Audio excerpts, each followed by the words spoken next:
Freedom, VinceFreedom.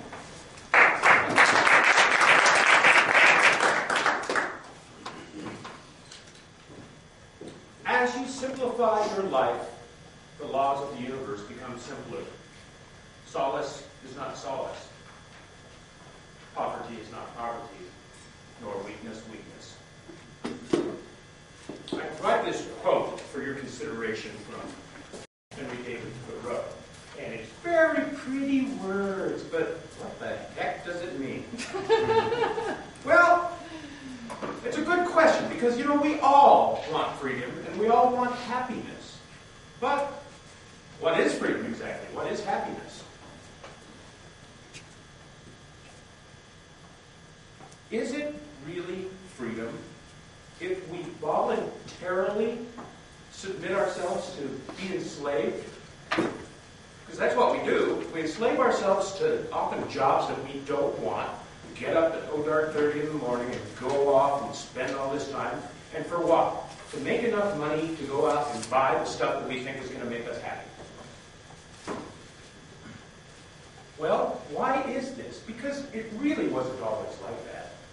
It wasn't. But in the 20s, this really smart guy, Edward Bernays, he was a nephew of Sigmund Freud. He lived here in the U.S.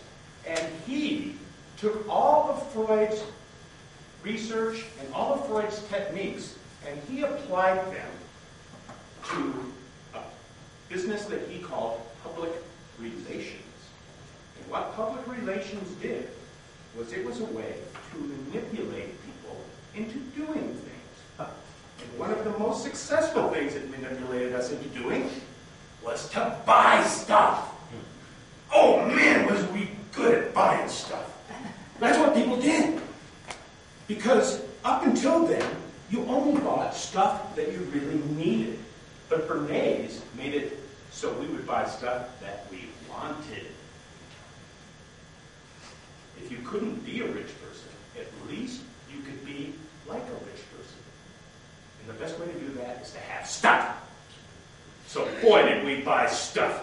We went out and we bought cigarettes, and we bought cars, and we bought clothing, and we bought furniture, and we bought artwork, and we bought kitchen stuff, and we went out and bought houses in the suburbs. We bought so much stuff, and we kept buying stuff. There was plenty of stuff, but there was never enough stuff. We kept buying stuff, more and more stuff. Eventually we had so much stuff, we had to start putting it into the garage, which, by the way, was a building that we built to house another part of our stuff, the car. We had to get that out there so we could put stuff in there. And once that got too big, we had to move to a bigger house to put our stuff in. But we kept getting more and more and more stuff. Fancier stuff, bigger stuff, more expensive stuff.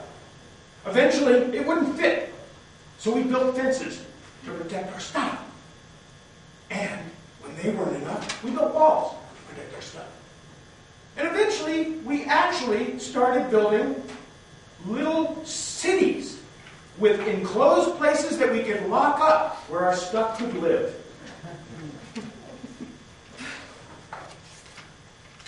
All this stuff. To what purpose? Now, what we did many years ago is my wife and I decided, do we own our stuff, or does our stuff own us? We decided we were going to start decluttering, getting rid of stuff. At the time, we actually consulted a book by a woman who's something of a decluttering guru, Karen Kingston. And we followed her advice, and we started getting rid of stuff that we didn't need. My wife and I lived in a 750 square foot one-bedroom apartment. We literally got rid of 2 dumpsters worth of stuff. And that's been 4 years, and we haven't missed a single one of those things. Not one. We haven't missed any of that stuff. And we continue to get rid of excess stuff. There are plenty of people that can use the stuff that you're not using. Get rid of your stuff. Now, Thoreau, how are we going to go about doing this, okay? Thoreau suggested we simplify. And that's what we're going to do by getting rid of all our stuff. Now, if you think about it, think back. What are your fondest memories? Probably they involve people, or they involve events, or they involve doing something. I'll bet not one of those memories involves stuff. It's really not that important. And so once you declutter, once you start getting rid of all this stuff, you can actually start decluttering your mind as well. And once you realize the value of this stuff, or the lack thereof, you can actually start to reassess what really is important.